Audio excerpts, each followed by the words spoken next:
Manos Unidas implementou un proxecto educativo de sensibilización e formación chamado Famecero, que leva a cabo diversas actividades como hortas ecodidácticas nas escolas, charlas formativas apoiadas con diferentes materiais, contacontos ou voluntariado. E consiste en poñer en valor as hortas como parte fundamental da nosa educación e da nosa alimentación.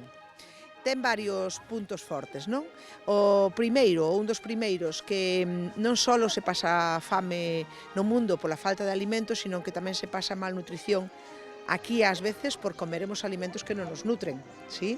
E que esos alimentos ademais teñen un impacto tanto a nivel social como a nivel económico, non? En nós tamén, non? Entonces, bueno, pois Mans Unidas tamén un pouco o que pretende sobre todo é promover que haxa esta conciencia, non? Segundo punto forte, que arredor dunha horta se poden ensinar moitas cousas, non?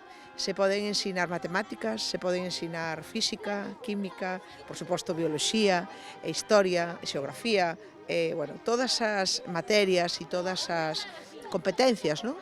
Tanto en infantil como en primaria e en secundaria, en bacharelato, por suposto tamén, pois podense aprender en base precisamente ao traballo arredor dunha horta, non? Que é como lle chamamos ao proxecto, arredor dunha horta.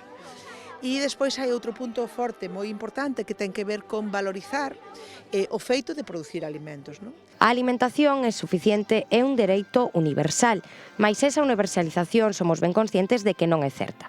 Pois mentres nesta beira do mundo o desperdicio alimentario está a orde do día, noutros lugares e non tan recónditos a escaseza de comida causa mortes. A maior parte destes nenos e nenas, casi todas, diría eu, coñecen a agricultura, coñecen ou participaron algunha vez pois nas súas casas, nas súas familias ou cos seus maiores, non?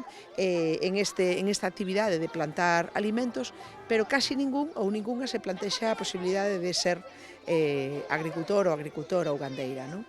Entón, bueno, pois eso tamén forma parte, non? Un pouco de todo este proxecto.